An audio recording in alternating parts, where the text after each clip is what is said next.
자, 가볼게요. 자, 이것은 이제 지적 확정 측량을 시행하는 지역의 지번 부여. 일반적으로 우리가 이게 지적 확정 측량을 실시하는 지역이라 하면 일반적으로 도시개발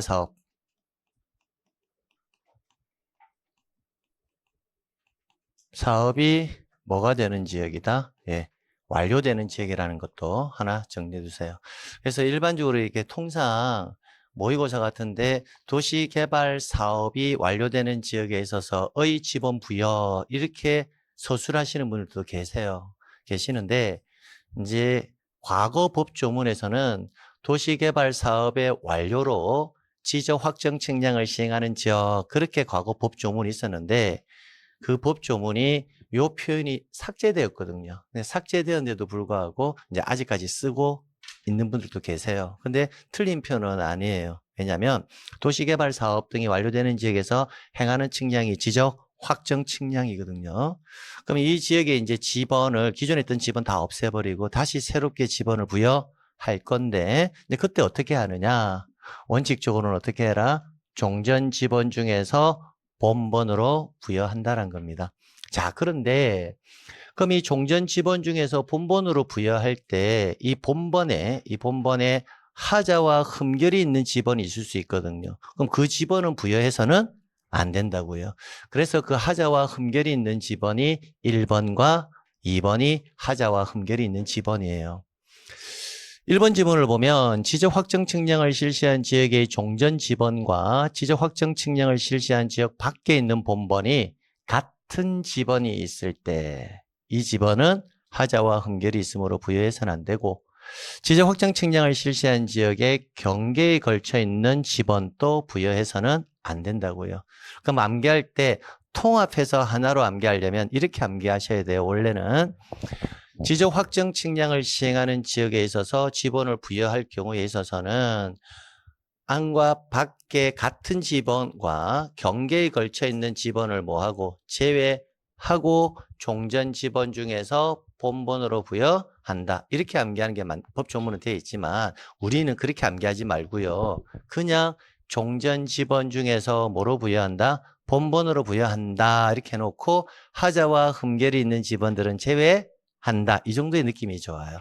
그럼 하자와 흠결이 있는 지번이 뭘까라고 궁금할 수 있잖아요. 그럼 궁금하면 한번 찾아서 같은 지번이 있거나 경계에 걸쳐 있는 지번들은 하자와 흠결이 있구나라고 이제 이해하시면 된다고요. 그러면 이런 지문들은 왜 제외하는지 그 이유와 관련해서는 제가 1월달, 2월달 강의를 할 때 그런 부분 하나씩 다 설명을 드렸다고요. 그래서 1, 2월 강의 때는 지적법에 조금 치중해서 강의를 했다는 겁니다. 됐죠? 네. 그다음에 예외. 이 예외와 관련해서 아직까지 시험 문제에 지번에서 한 번도 안 나왔어요. 근데 왜 안 나온지는 잘 모르겠어요. 그래서 저는 개인적으로 생각인데 만약에 지번에서 올해 시험 문제를 다시 내고 조금 어렵게 문제를 내야 되겠다 한다면 출제인이 이 부분 또 손을 댈 수 있지 않을까라고 조심스럽게 예측을 한번 해봅니다. 그럼 부여할 수 있는 종전의 지번수가 새로이 부여할 지번의 수보다 적을 때 그러면 원칙이 뭐였죠? 종전 지번 중에서 본번으로 부여하면 되는데 그렇게 부여해봤더니 부여할 지번의 수가 모자라다는 거예요. 그러면 그 방법으로 쓸 수가 없으니 그럼 어떤 방법을 선택할 거니? 라고 물어본단 말이에요. 그럼 그때는 블록 단위로 하나의 본번을 부여한 후 개별적인 필지별로는 뭐로 부여해라? 부번을 부여한다. 두 번째, 해당 지번 부여 지역의 최종 본번. 최종 본번 나왔네요. 그럼 뒤에 항상 뭐가 나올 거다? 본번 이렇게 나올 거다. 이렇게 해서. 그래서 우리가 1번 지문을 암기할 때는 블록 단위로 이렇게 이제 지문을 쓰고 있잖아요. 그죠? 이게 블록 단위로 지문을 쓰고 있으니까 줄여서 암기할 때는 어떻게 암기해라? 블록식으로 부여하거나 최종 본번 다음 순번부터 본번을 하여 지번을 부여할 수 있다. 이렇게 마무리하시면 되겠습니다. 자, 그 다음에 지적 확정 측량 실시 지역의 지번 부여 규정을 뭐 한다? 준용하는 경우라고 되어 있잖아요. 그러면 준용한다라는 표현부터 이해하셔야 되겠죠. 준해서 쓰겠다라는 거예요. 그럼 그 말은 이쪽으로 한번 보면 1번, 2번, 3번부터 해석할게요. 행정구역 개편에 따라 새로이 지번을 부여할 때, 지번 부여 지역 안에 지번 변경을 할 때, 세 번째, 축척 변경 시행 지역 안에 필지의 지번을 부여할 때, 그러면 1번, 2번, 3번 역시 이런 지역은 지번을 새로이 부여하겠다라는 거예요. 그럼 부여할 때 어떻게 부여할 거니라고는 원칙 예외 따로 나와 있지 않고 위에 있는 방법을 그대로 준해서 쓰겠다라고 법 조문화되어 있다는 겁니다. 그러면 이 지문은 결국 지적 확정 측량을 실시하는 지역과 아래 지역 세 가지는 지번 부여 방법이 동일하다는 거잖아요. 그러니까 이 지문을 한 단어로 묶어서 암기해버리면 된다고요. 그럼 암기할 때 행정 지번이 확정되면 축척은 종전 지번 중에서 본번 이렇게 한 지문으로 암기해버리라는 거예요. 해놓고 얘가 뭐다? 키워드가 되겠죠. 지적 확정 측량을 시행하는 지역은 종전 지번 중에서 뭐로? 본번 이렇게 암기해 놓고 이 방법을 준용하는 경우가 몇 가지다? 세 가지. 그게 뭐예요? 하면 행정구역 개편, 지번 변경, 축척 변경은 이 방법을 준용한다. 그러면 행정이 뭐예요? 하면 행정구역 개편. 여기서 지번이 뭐예요? 하면 지번 변경. 여기서 축척이 뭐예요? 하면 축척 변경 시행 지역 이렇게 해서 하나의 세트 지문으로 정리하시면 되겠습니다.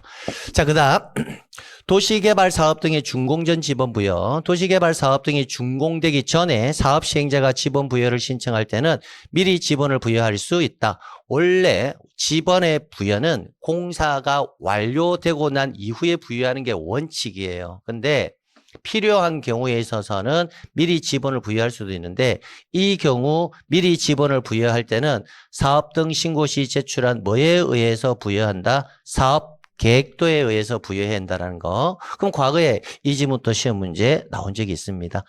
지번별 조서에 의해서 부여한다. 이라면 X. 이게 지적법의 유형입니다. 뭐에 따라서 부여한다? 사업 계획도에 의해서 부여한다. 그렇게 해서 마무리하시면 되겠네요. 자, 그 다음. 자, 지번의 변경.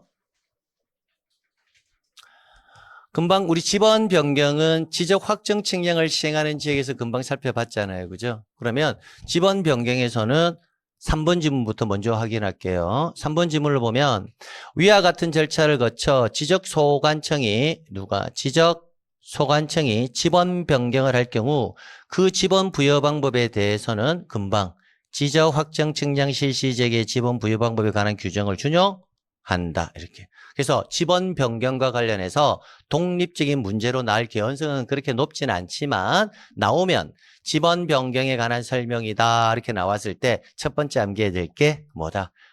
이 지역의 지번을 새로이 부여할 때는 지적 확정 측량을 시행하는 지역의 지번 부여 방법을 준용한다 이렇게.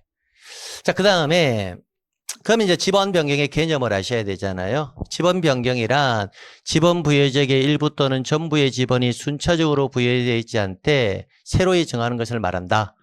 지적소관청은 지적공부에 등록된 지번을 변경할 필요가 있다고 인정하면 누구의 승인? 시도지사나 대도시시장의 뭘 받아서? 승인을 받아 지번 부여 지역의 전부 또는 일부에 대해서 새로이 지번을 부여할 수 있다. 그래서 지번 변경과 관련해서는 의의와 세 번째 지번 부여 방법 두 가지 정도 지문만 가져가시면 될 것 같아요. 왜냐? 지번 변경만 독립적인 문제로 내기는 좀 어려워요. 근데 지번 변경만 가지고 독립적인 문제를 내려면 충분히 5개 지문은 가능은 해요. 이게 지번 변경의 절차까지 다 집어넣으면 5개가 가능한데 너무 지엽적이라는 거예요. 그러면 지번 변경은 지번에 관한 설명이다 이렇게 낼 때 우리가 금방 암기한 것처럼 지번의 표기 방법 지문 하나, 그죠? 지번의 부여 기준 지금까지 배웠잖아요. 그거 지문 한 2-3개. 그다음에 지번 변경 지문 하나. 이렇게 해서 5개로 내는 경우가 많기 때문에 그럼 지번 변경은 1번하고 몇 번? 3번. 특히 1번 지문에서 주체 조금 조심해 둘 필요가 있어요. 지번 변경의 주체는 누구다? 지적 소관청에서 한다라는 거. 근데 누구의 승인사항이다? 시도지사 또는 대도시장의 뭘 받아서? 승인을 받아서. 근데 이런 지문들은요, 이렇게 바꾸면 상당히 좋아요. 여기에 시도지사 또는 대도시시장은 국토교통부 장관의 승인을 받아. 이렇게 해도 뭐한다? 지문의 밸런스가 상당히 좋잖아요. 그죠? 예. 그래서 여기에 주체 조심해 두셔야 한다라는 거 말씀을 드립니다. 또는 국토교통부 장관은 시도지사나 대도시장의 승인을 얻어. 이렇게 나올 수도 있고요. 또는 시도지사나 대도시장은 국토교통부 장관의 승인을 받아. 뭐 이렇게 나올 수도 있고. 그래서 주체와 관련해서 조금 신경 써둘 필요가 있다라는 거. 자, 주체. 암기. 주체. 자, 그렇게 해서 마무리하시면 되겠습니다. 자, 그 다음에 이제 결번대장인데요. 결번대장. 자, 결번대장은요. 지금 이쪽으로 다시 한번 와볼게요. 지금 우리 지번 부여 기준과 관련해서 우리가 배웠던 지번 부여 기준이 일단 몇 가지가 있는지를 한번 생각해 봅시다. 첫 번째 신규 등록. 같이 암기하는 것도 좋을 것 같아요. 그죠? 뭐 어차피 집에서 공부 안 하실 거잖아요, 여러분. 그죠? 신규 등록, 등록 전환, 분할, 합병, 지적, 확정 측량을 시행하는 지역, 준용하는 경우 몇 개? 3개. 행정구역, 개편, 지번, 변경, 축적, 변경. 그래서 우리 법 조문에 있잖아요. 지번이 새로이 부여되는 경우의 수가 총 몇 개다? 8개가 있어요. 8개. 그럼 8개는 다 지번을 새로이 부여하는 경우인데 기본적으로 지번을 새로이 부여하게 되면요. 기존의 지번이 없어지는 현상이 발생해요. 즉 뭐가 발생한다? 결번이 발생한다고요. 자, 그런데 결번이 발생하지 않는 경우가 지번과 관련해서는 2개가 있다고요. 그게 신규 등록과 분할이라고요. 그래서 그 2개 정도 가져가시면 됩니다. 자, 결번대장 볼게요. 지적소관청은 행정구역의 변경, 도시개발사업의 시행, 지번 변경, 축척 변경, 지번 정정 등의 사유로 지번에 뭐가 생겼다면, 결번이 생겼다면 생길 때는 지체 없이 그 사유를 어디에 적어서? 결번 대장에 적어서 영구히 보존해야 한다. 과거에 이 결번 대장을요, 지번 대장에 기록하여 영구히 보존하여야 한다. 이렇게 나온 적이 있었다고요. 이렇게. 지적법의 어떤 정답을 만들어내는 느낌을 좀 아시겠죠? 그러니까 지적법은 전부 다 정답의 결정 요소가 명사에서 결정돼요. 명사. 서술어에서 있잖아요. 이다, 아니다. 이런 데서 결정되는 게 아니라 대부분 뭐다? 명사에서 결정이 돼요. 명사. 자, 그 다음. 결번이 발생하지 않는 경우는 신규 등록과 뭐다? 분할. 2개지는 당연히 암기해야 되고요.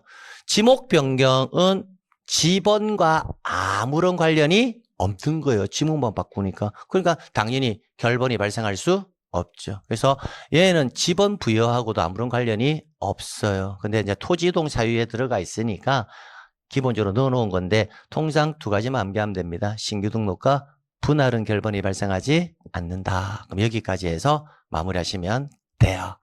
자, 그래 놓고 제가 또 여러분이 학습하시는데 팁을 좀 하나 드릴게요. 근데 이 팁은 제가 매년 전달 드리는 내용인데 제가 드리는 팁은 효과를 따진다면요. 여러분이 책상에 앉아서 2시간 동안 공부하는 효과하고요. 지금 제가 설명드린 일방법은 10분만 해도 책상에 앉아서 2시간 동안 공부하는 효과를 얻을 수가 있어요. 몇 분만 공부해도? 10분만. 그럼 여러분은 어떤 거 해야 돼요? 10분만 공부해도 책상에 앉아서 2시간 이상의 효과가 있다면 이 방법은 써야 되거든요. 근데 하면 틀림없이 그 효과를 얻는데도 불구하고 90%의 수험생들이 안 해요. 안 해요. 그럼 안 하는 이유는 뭘까? 결론부터 내면 귀찮아서 안 하는 거예요. 귀찮아서.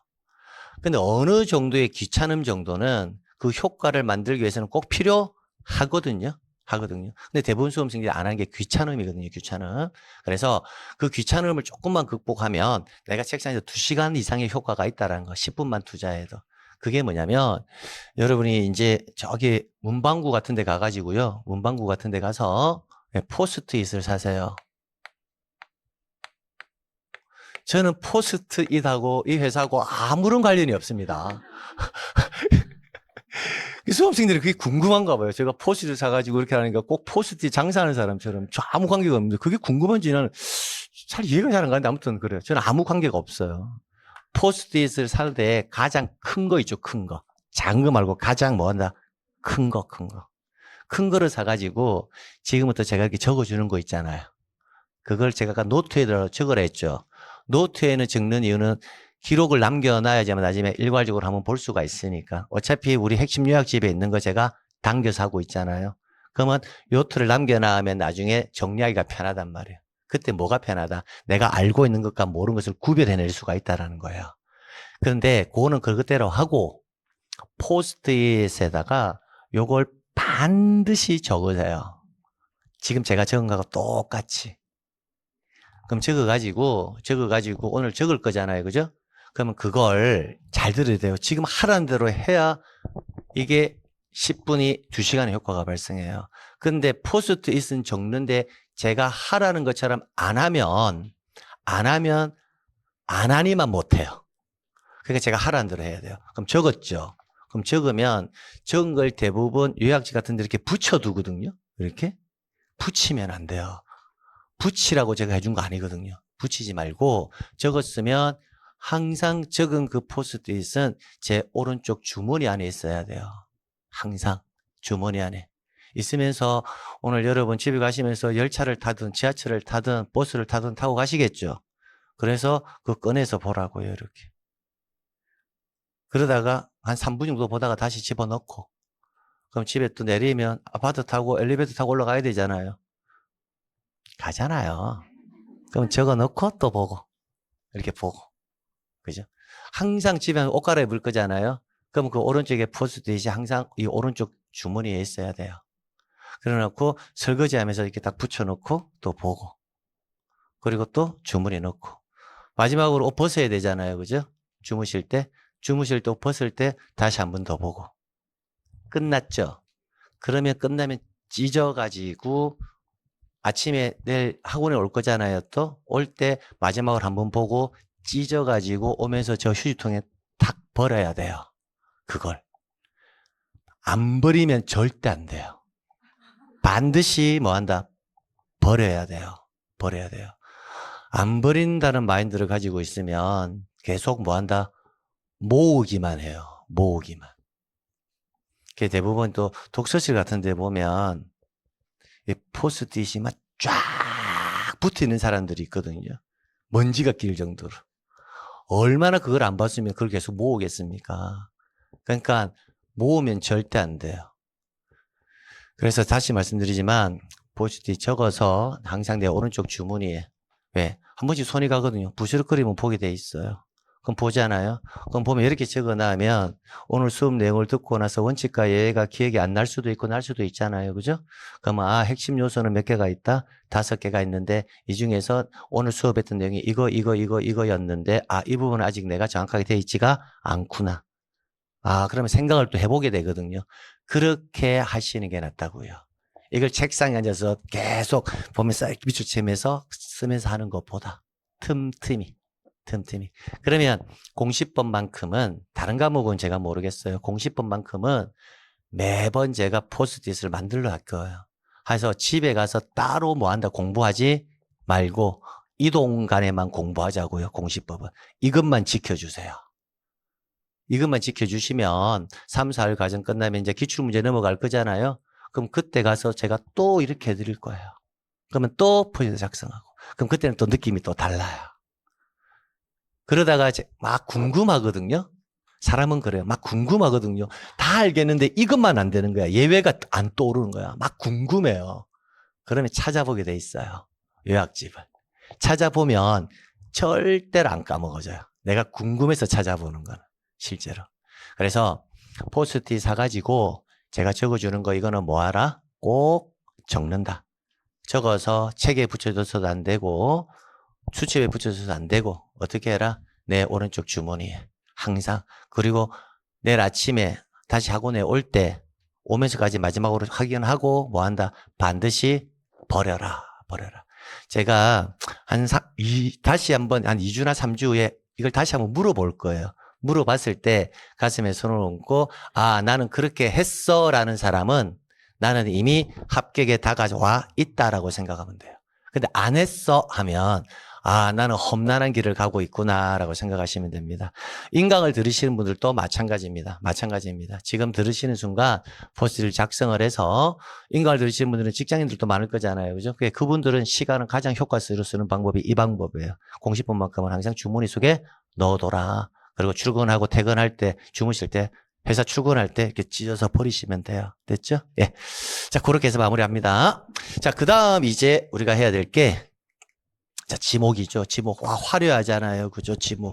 지목은 반드시 출제된다. 지목은.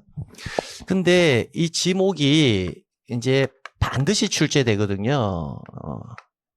첫 번째 지목의 정의. 두 번째 지목 설정의 원칙. 세 번째 지목의 구분.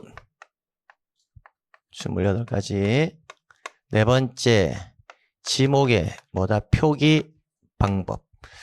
자, 지목은 이 네 가지로 구성되어 있는데 일단 지목은 반드시 나와요. 지목은 나온다 안 나온다의 개념이 아니라 반드시 출제된다는 거 먼저 말씀드리고요.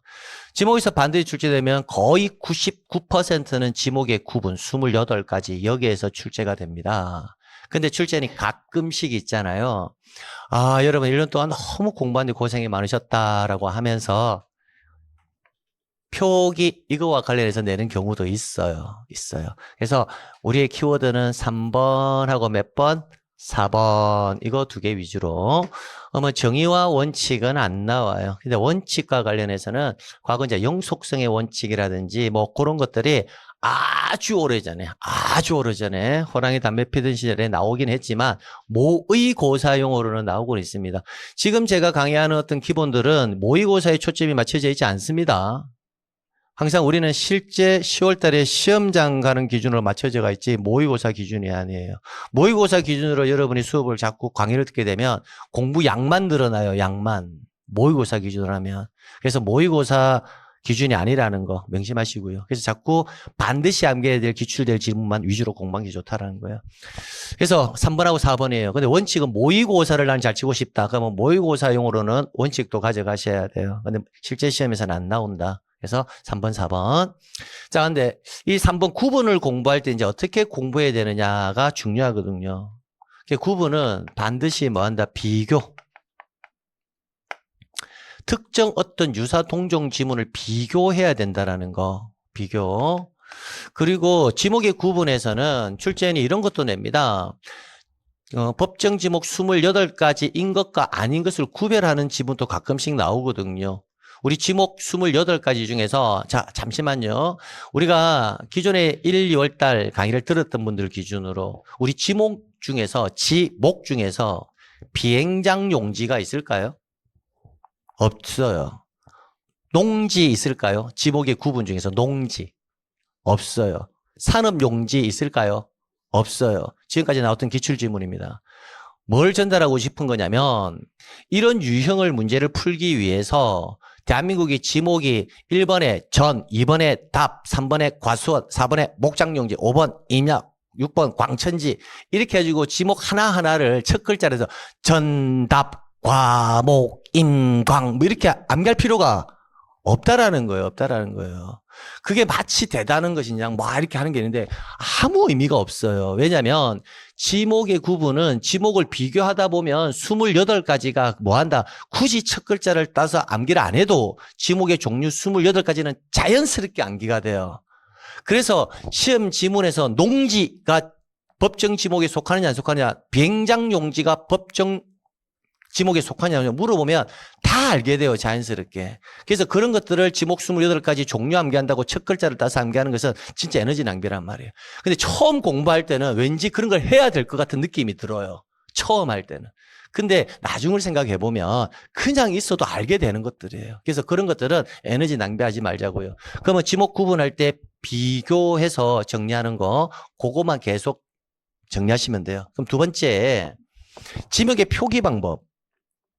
이 지목의 표기 방법은 우리가 원칙은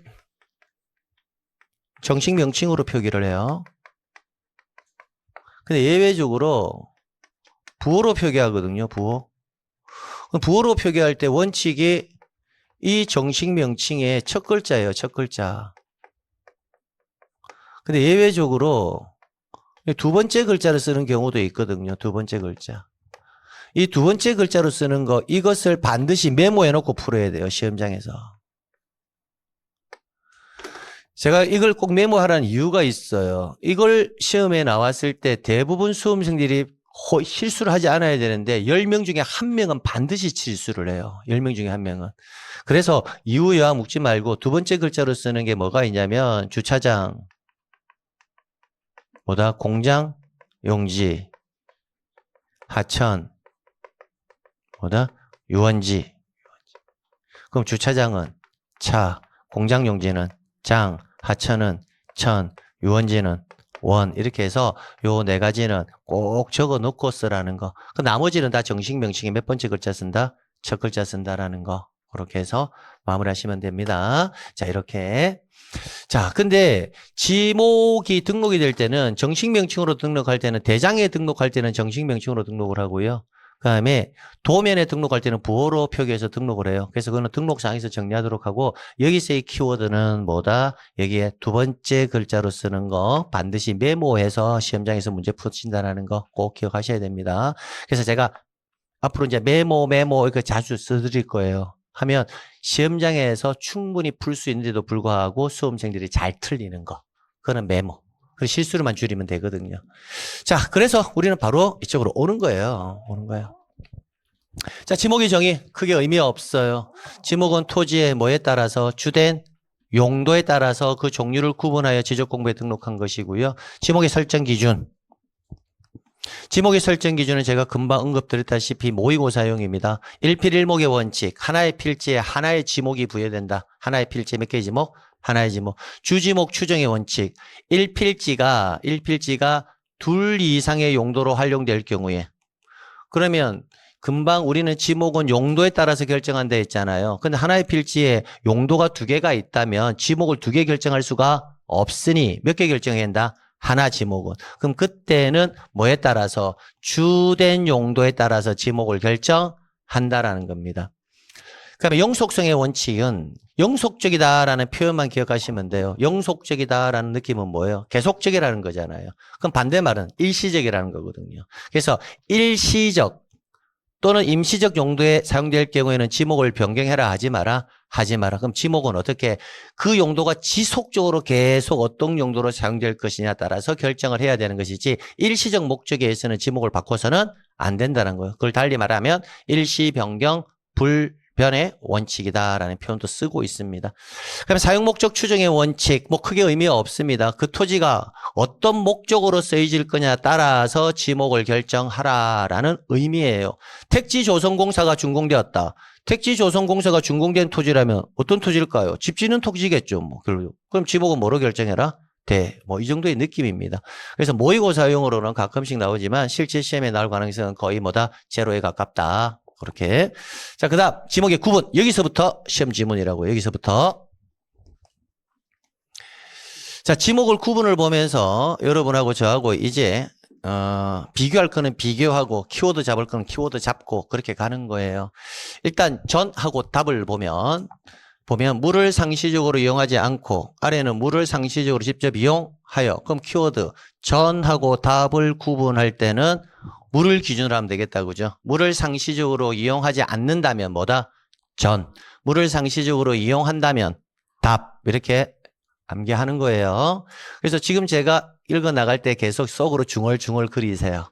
그래가지고 수업 시간을 통해서 저랑 다 암기해버리게 해요. 그래서 물을 상시적으로 이용하지 않으면 전, 물을 상시적으로 이용하면 답 이렇게. 그다음에 곡물, 원해작물, 과수류는 제외된다라는 거. 과수류는 어차피 과수원에 지목이 들어갈 거니까요. 약초, 뽕나무, 당나무, 묘목, 관상수 등의 식물을 주로 재배. 이게 뭐다? 재배 이 말이 키워드예요.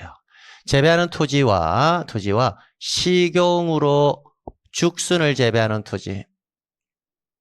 그러면 전이라는 지목을 부여할 때는 두 가지가 되겠다. 그죠? 물을 상시적으로 이용하지 않고 뭘 재배한다? 식물을 주로 재배한다. 그럼 뭐다? 전.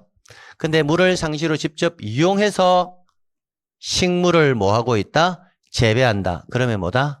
답. 이렇게. 그럼 선생님 안에 들어가는 각각의 용도도 정확하게 다 암기해야 됩니까? 이렇게 질문을 하면 가능한 암기하는 게 좋죠. 근데 아직까지 거기까지 암기하기에는 조금 무리가 있다. 그래서 용도까지는 제가 필수 용도를 제외하고 나면 기본적으로 자꾸 읽어보는 습관, 그 정도만 가져가시면 됩니다. 자, 그 다음 답에서는 여기 보면 용도를 보면 벼, 연, 미나리, 왕골 등의 식물을 재배한다라고 되어 있잖아요. 그럼 여기에서 주의해야 될 게 연하고 뭐다? 왕골이에요. 그러면 연, 왕골을 식물을 주로 뭐 하고 있다 지금? 재배한다 하면 지목이 뭐다? 답이잖아요. 그죠? 근데 연하고 왕골이 뭐 한다? 자생한다 이렇게 나올 수 있거든요. 자생하면 지목은 뭐다? 유지가 됩니다. 유지. 자생하면 지목이 뭐라고요? 유지. 아, 그러면 정과 답. 자, 중요한 거는 어떻게 공부하냐가 중요합니다. 다시 저를 봐봐요. 전하고 답을 암기할 때는 기본 물을 상시적으로 이용하지 않네. 뭐다? 전. 물을 상시적으로 이용하네. 뭐다?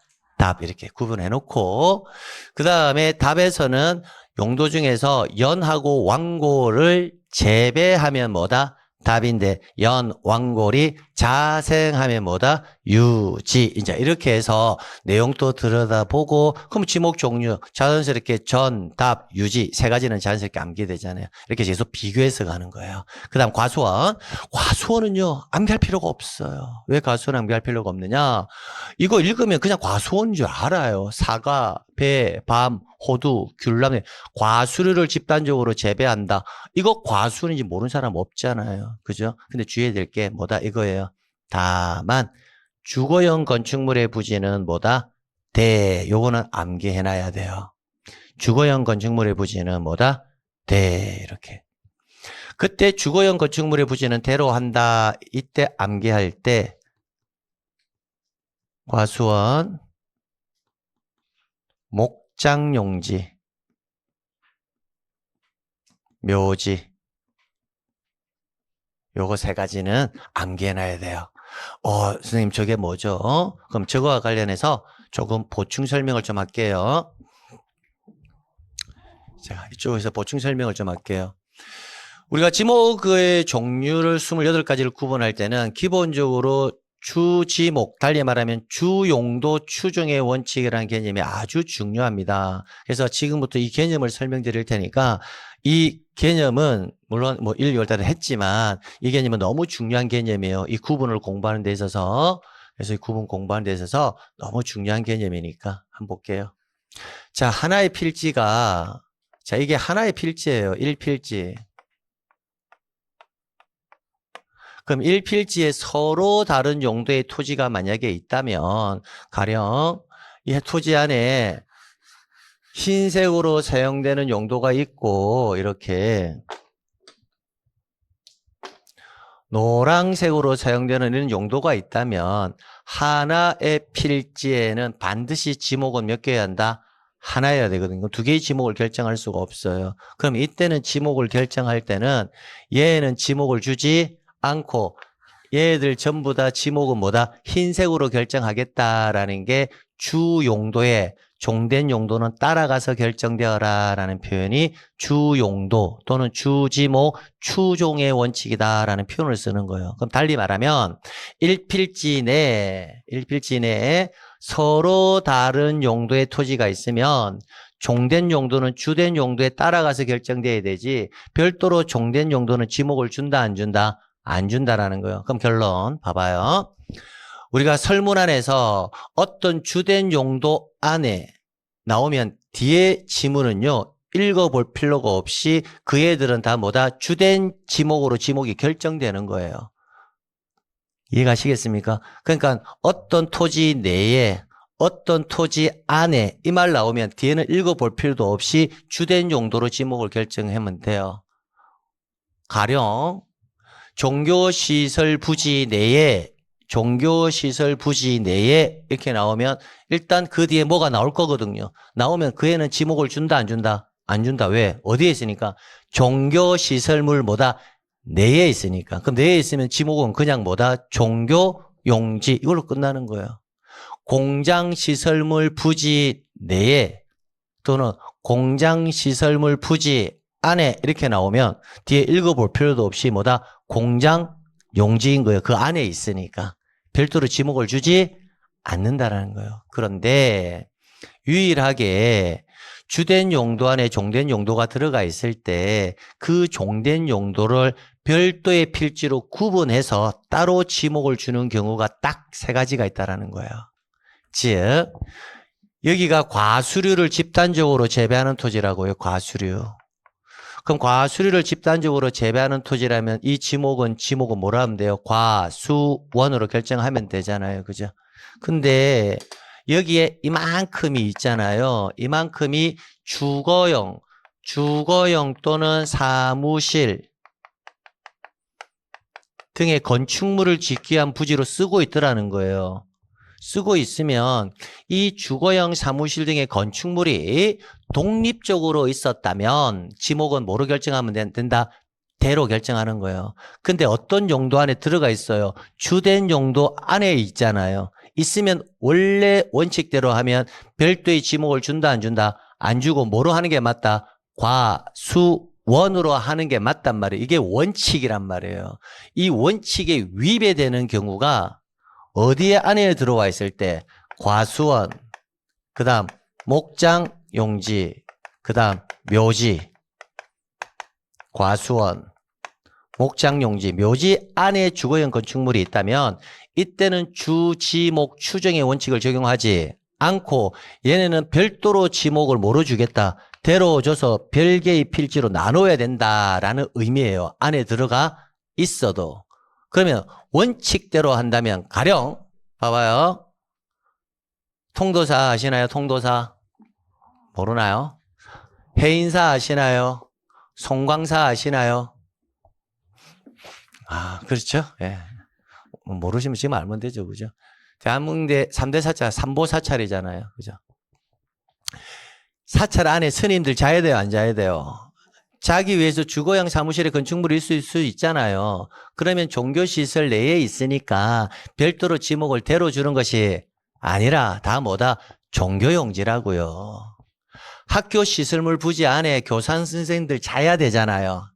지금은 많이 없지만 저희 때만 해도 항상 학교에 교장 선생님 사택이 따로 학교에 있었어요. 그럼 학교 시설물 부지 내에 있으니까 지목은 뭐다?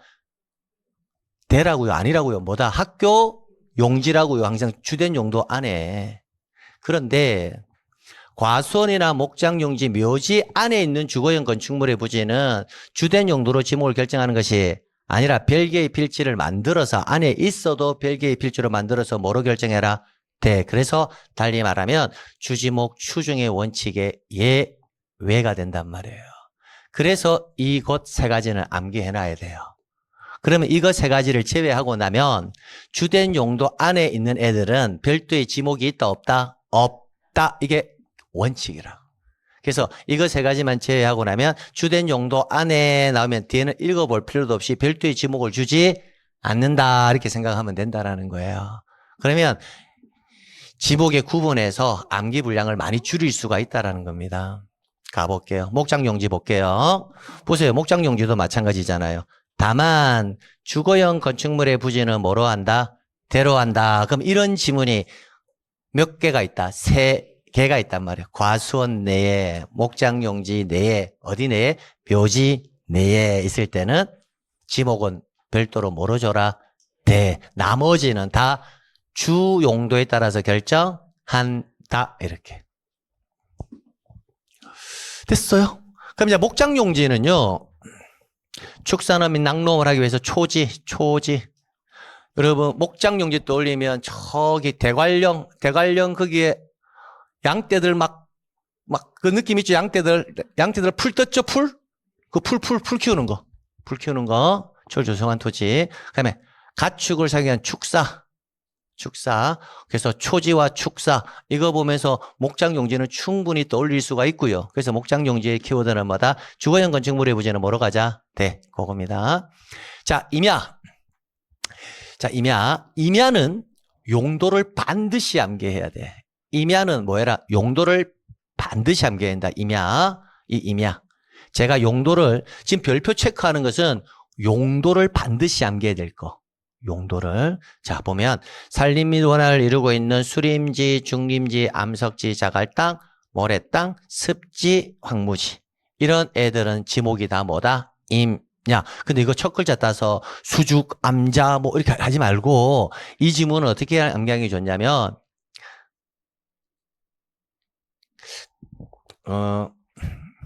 이 두 문자 있잖아요. 두 문자. 실제로 여러분이 공부할 때 두 문자. 진짜 양날의 검이에요. 이게. 두 문자는 공부할 때는 학습 효과가 굉장히 많은 것처럼 느껴져요. 실제. 근데 시험에 적용할 때는요.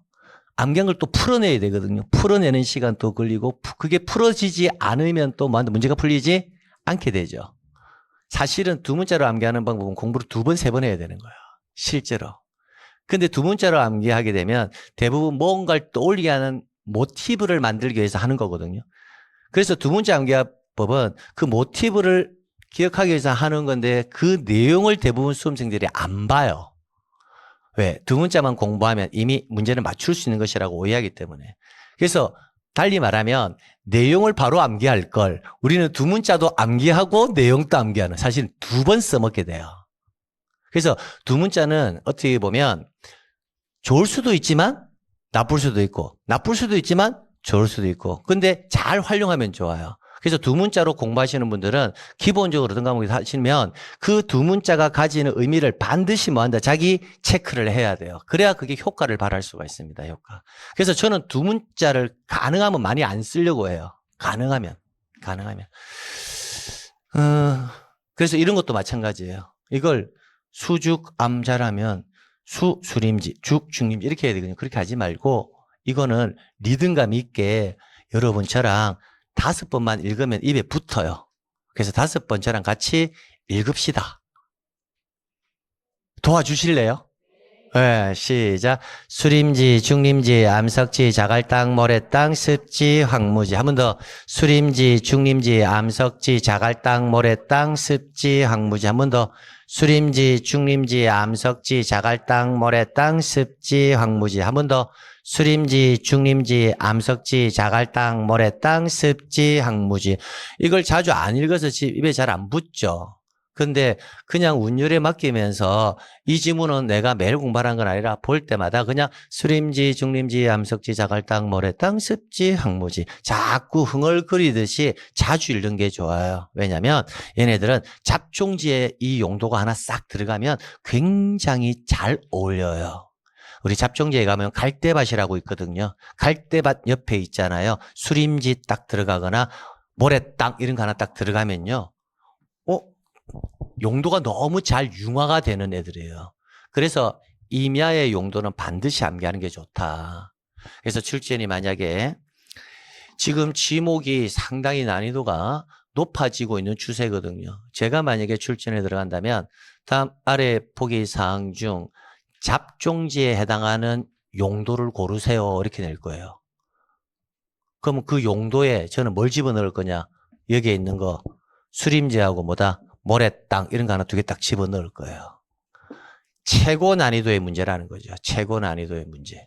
그래서 그게 가장 써먹기 좋은 게 뭐다? 임야의 용도예요.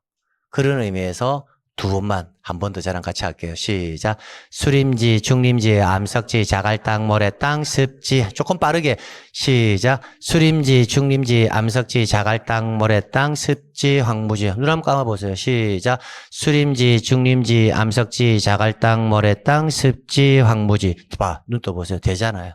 근데 조금 버벅버벅거리긴 하죠. 근데 틈날 때마다 계속 읽다 보면요. 입에서 붙어요. 얘네들. 그죠? 그래서 그렇게 하는 겁니다. 자, 그럼 이제 광천지 볼게요. 여러분, 광천지 하면 느낌이 지하에서 뭔가 쾅쾅쾅쾅 쏜다는 느낌이 들잖아요. 그죠? 쏟아지는 종류가 온수, 약수, 석유류인데 용출되는 뭐다?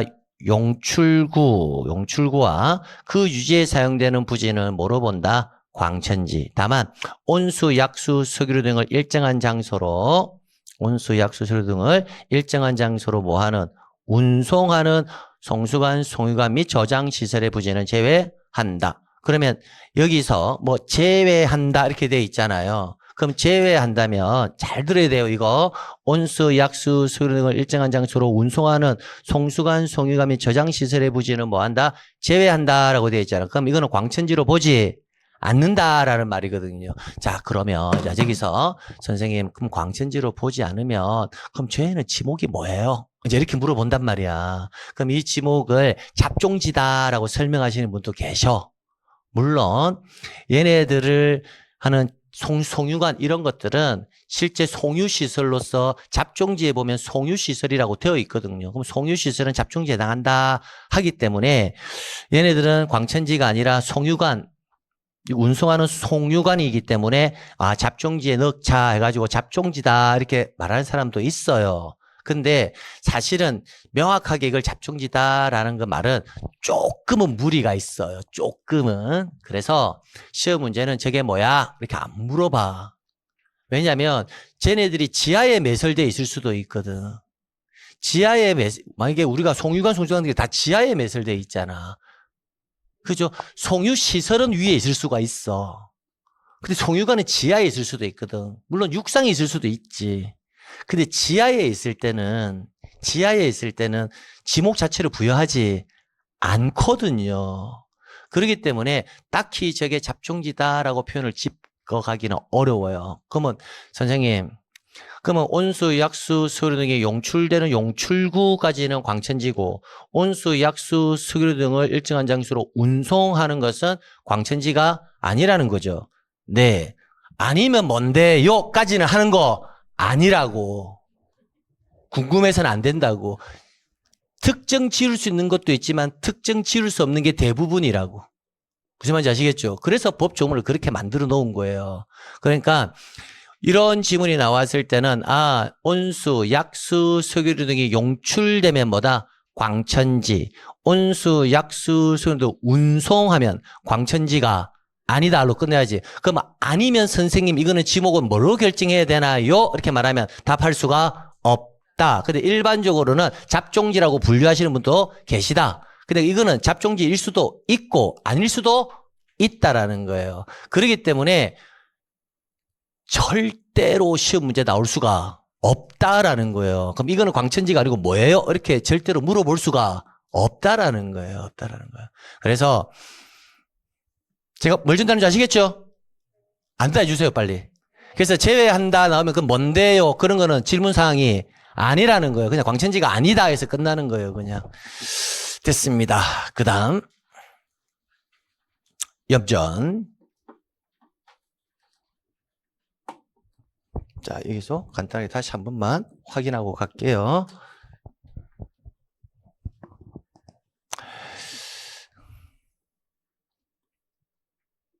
자, 여기서 다시 한번 암기하고 갑시다. 물을 상시적으로 이용하지 않고 이용하고 전하고 뭐다? 답. 그죠? 그 다음에 왕골이 재배되면 뭐다? 답. 자생하면 유지. 과수원하고 목장용지하고 하나 더 추가해서 묘지. 내에 있는 주거형 사무실의 건축물의 부지는 주지목 추정의 원칙을 적용하지 않고 별도로 지목을 대로 주어 별개의 필지로 만들어야 한다. 다만 나머지 내용은 주 용도 안에 종된 용도가 있으면 종된 용도는 별도의 지목을 주지 않고 주된 지목에 따라 지목을 다 결정한다. 그래서 뭐뭐 안에 뭐뭐 내에 이 말 나왔을 때는 뒤에는 읽어볼 필요가 없이 그 안에 있는 그 안에 다 있으니까 주된 지목에 따라 지목을 결정한다. 그 마인드를 가지고 접목시키면 돼요. 그 다음에 이제 임야는 반드시 용도를 다 뭐한다? 암기해야 한다. 한 번 더. 수림지, 중림지, 암석지, 자갈땅, 모래땅, 습지, 항무지. 눈 감고 수림지, 중림지, 암석지, 자갈땅, 모래땅, 습지, 황무지. 그렇게 해서 가져가는 거예요. 그다음에 이제 광천지와 관련해서는 온수, 약수, 석유류 등이 용출 나오면 뭐다? 광천지, 운송하는 광천지로 보지 않는다 이런 거예요. 근데 이렇게 낼 수도 있잖아요. 출제인이 석유류 등이 용출되는 이렇게 낼 수도 있죠. 온수. 사실 이 광천지라는 의미는 석유류하고는 조금 멀다는 느낌이 들어요. 온수하고 우리가 일반 상식은 온수하고 뭐다? 약수가 지하에서 용출될 때 광천지라는 느낌이지 석유가 막 쏟아지는데 광천지라는 느낌은 안 들거든요. 그래서 석유류 등이 용출되는 용출구 이건 주유소 용지로 한다 이렇게 말하면 뭐다? X. 그러니까 왠지 주유소 용지 같은 느낌이 강하게 들 수도 있다라는 거예요. 그래서 그런 거 하나만 좀 조심하시면 될 것 같아요. 됐습니다. 자, 그 다음에 이제 염전인데요. 염전 뭐 크게 여러분이 봐야 될 만한 건 없습니다. 그냥 읽어보시면 됩니다. 읽어보시면 됩니다. 염전이 뭐예요? 그냥 소금 채취하는 거잖아요. 소금 채취. 그죠? 근데 요 뒤에 보세요. 요 뒤에 지문들은 이제 암기사항이 아니란 말이에요. 주지목 추정의 원칙을 알면 봐봐. 천일 재현 방식으로 하지 아니하고 뭐로? 동력으로 바닷물을 끓여들여 소금을 제조하는 공장시설물의 부지. 그럼 소금을 제조하는 공장시설물 부지라고 돼 있잖아. 그럼 이거는 지목이 여기까지만 읽으면 뭘까? 공장 용지겠지. 그러니까 이것은 부지는 뭐 한다? 제외한다라는 표현이 나오는 거야. 그럼 이거는 제외한다 하더라도 공장시설물 부지는 확정적으로 이거는 뭐다? 공장 용지라고 이렇게 지정할 수 있는 것들도 있고 할 수 없는 것들도 있다라는 거 제가 아까 말했던 그렇지. 그래서 제외한다 나오면 그게 뭔지 별로 궁금해할 필요는 없다라는 거. 확인할 수 있는 거는 확인해서 넘어가고 확인 안 되는 거는 굳이 확인하려고 애쓰지 마라라는 거예요. 그다음 대. 영구적 건축물 중 주거 사무실의 점포와 박물관 극장 미술관, 즉 문화시설이죠, 문화시설. 과에 접속된 정어 및 부속 시설물의 부지. 그다음에 국계법 등 관계 법령에 택지조선공사가 준공된 토지는 지목이 다 뭐다? 대인데요. 우리가 일반적으로 주거 사무실의 점포 자주 보는 거거든요. 주거 사무실의 점포 당연히 뭐다? 대라는 거. 근데 문화시설도 뭐다? 대라는 거. 그래서 박물관, 극장, 미술관, 택지조선공사. 그래서 이 지문에서는 키워드는 뭐다? 박물관, 극장, 미술관이에요. 박물관, 극장, 미술관은 지목이 뭐로 본다? 대. 주거용 사무실의 점포. 이거는 당연히 대란 걸 알거든요. 택지조선공사가 준공된 토지. 당연히 뭐다? 대라는 것을 알 수가 있어요. 그래서 박물관, 미술관, 극장 조심하는데 이 박물관, 미술관, 극장은 뭐하고 또 비교해야 되냐면 비교. 동물원, 식물원, 민속촌. 동물원, 식물원, 민속촌은 지목이 뭐다? 유원지거든요. 그래서 동물원, 식물원, 민속촌은 뭐다? 유원지. 박물관, 미술관, 극장은 뭐다? 대. 이렇게 해서 비교해서 용도도 암기하고 지목도 암기하는 거예요. 동물원, 식물원, 민속촌은 지목이 뭐다? 유원지. 박물관, 미술관, 극장은 대. 자, 느낌이 이런 느낌. 자, 학교 선생님이 자녀들 어제 너 그 생활 뭐 교육한다고 하루 빠졌잖아. 어제 어머니랑 어디 갔어? 어머니랑 박물관 갔다 왔는데요. 우리 아버지랑 미술관 갔다 왔는데요.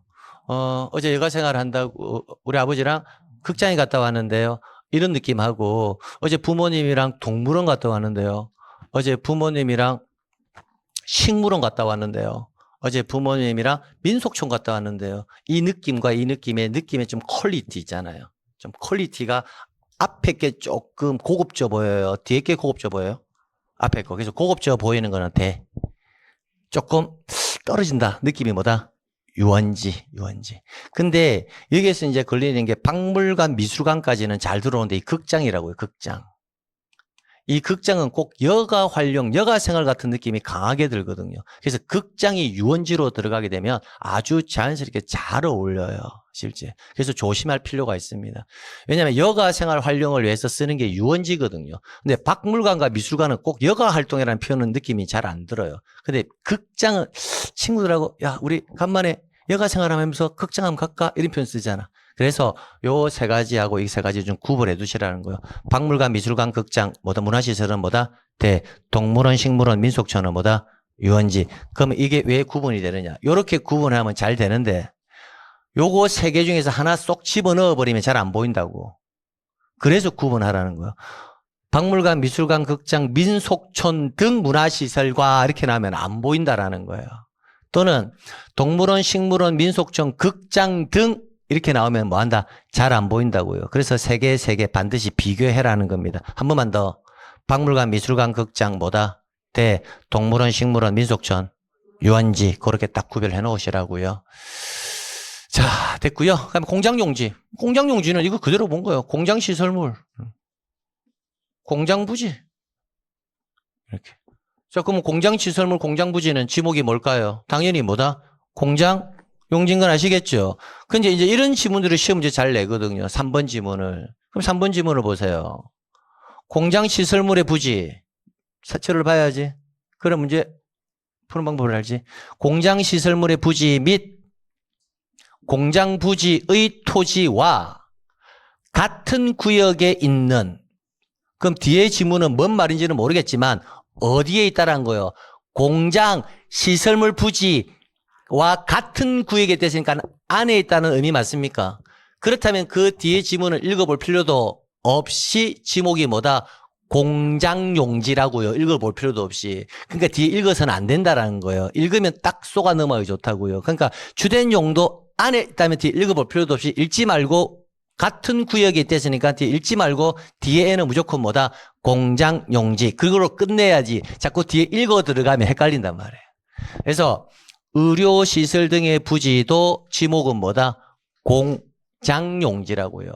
근데 실제 의료시설물의 부지 있잖아요. 의료시설의 부지, 병원 같은 의료시설물의 부지 있잖아요. 그 부지가 독립적으로 있으면 지목이 되거든요. 근데 어디에 있기 때문에? 공장시설물 내에 의료시설물의 부지가 있기 때문에 지목이 뭐다? 공장용지인 거예요. 그래서 뒤에 걸 항상 읽지 마시라는 거예요. 안에, 내에 있으면 일단 뒤에 지목이 뭔지를 이미 결정해놓고 읽으라는 거예요. 그래야 지문이 보인다는 걸 말씀드리는 겁니다. 의외로 이런 지문 굉장히 뭐하다? 잘 나온다고요. 응용 지문으로 잘 나온다고. 됐습니다. 잠시 쉬었다가요. 학교 용지부터 해서 진행하도록 하겠습니다. 네.